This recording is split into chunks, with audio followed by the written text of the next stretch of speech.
नमस्कार मंडळी, हा व्हिडिओ मी गावाकडेच काढत आहे आणि गावाकडे 1 वर्ष 2 वर्ष टिकणारी नुसती मिरचीच्या बियांची चटणी कशी बनवतात ते तुम्हाला दाखवते। गावी मसाला बनविण्यासाठी मिरच्या आणलेल्या भरपूर मिरच्या होत्या। त्याच्यामधल्या सगळ्याच जातीच्या मिरच्या असल्यामुळे त्याच्या ह्या बिया आहेत। कुठल्याही मिरचीच्या बिया घ्यायच्या, त्या अशा कढईमध्ये कुरकुरीत भाजून घ्यायच्या आहेत आणि मंद फ्लेमवरती, जास्त जाळायच्या नाही। कुरकुरीत झाल्यानंतर मिक्सर जारमध्ये घालून घ्यायच्या। त्याच्यामध्ये खडं मीठ टाकायचं आणि असं मिक्सर जारमध्ये चांगली पावडर करून घ्यायची। बियांच्या अंदाजानुसार मीठ टाकून घ्यायचे आहे। आता त्याला चाळणीत टाकून चाळून घ्यायची, म्हणजे जे काय वरती शिल्लक राहिली असेल बी ती निघून येते। तर पुन्हा याला मिक्सर जारमध्ये घालून वाटून अशा प्रकारे पुन्हा एकदा चाळून घ्यायची। नंतरचं शिल्लक राहिलेली मिक्सर जारमध्ये घालून पुन्हा एकदा वाटून पावडर करून घ्यायची।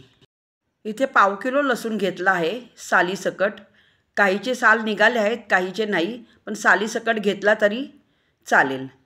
तर पाव किलो लसूण थोडा थोडा घेऊन मिक्सर जारमध्ये घालून वाटून घ्यायचा। तर तुम्हाला मी दाखवते। मिक्सर जारमध्ये पुन्हा एकदा वाटलेल्या बीची पावडर घालून घ्यायची। मुठभर असा लसूण घालून घ्यायचा अंदाजानुसार आणि झाकण लावून त्याला ड्राय करून वाटून घ्यायचे। झाल्यानंतर दुसऱ्या भांड्यामध्ये काढून घ्यायचे आहे। अशा प्रकारे मी काढून घेतले।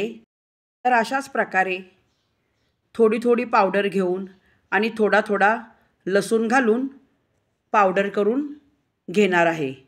एकदम सोपी पद्धत।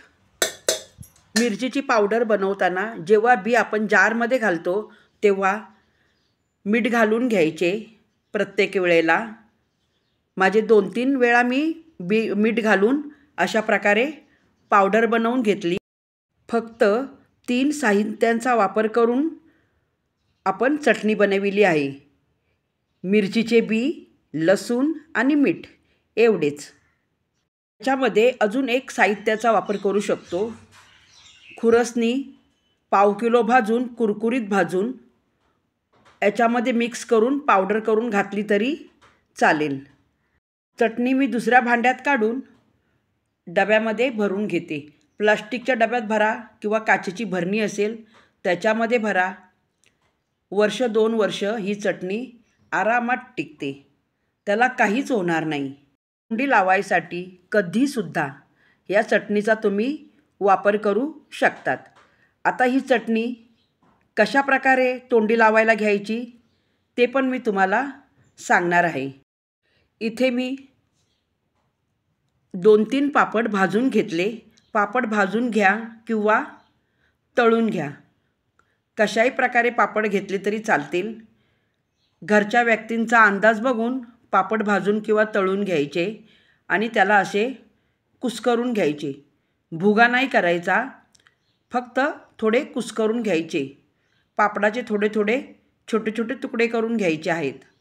आता याच्यामध्ये ही मिरची घालून घ्यायची अंदाजे।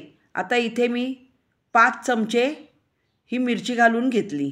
आता ही 4 माणसांसाठी चटणी मी बनवत आहे। पापडामध्ये चटणी चांगली मिक्स करून घेतल्यानंतर याच्यामध्ये आता तेल घालून घ्यायचे। कच्चं तेल, गरम नाही। तर जे तुमच्याकडे तेल अवेलेबल असेल खाण्याचं ते तेल घालायचं आहे। पापडामध्ये चांगली मिरची पावडर मिक्स करून तोंडी लावायला घ्यायची। डाळ भाताबरोबर किंवा भाजी नसेल तोंडी लावायला या अशा चटणीचा वापर करायचा। गावाकडे बनविलेली चटणी तुम्हाला कशी वाटली कमेंट्स करून सांगा। पुन्हा भेटूया पुढच्या रेसिपीमध्ये।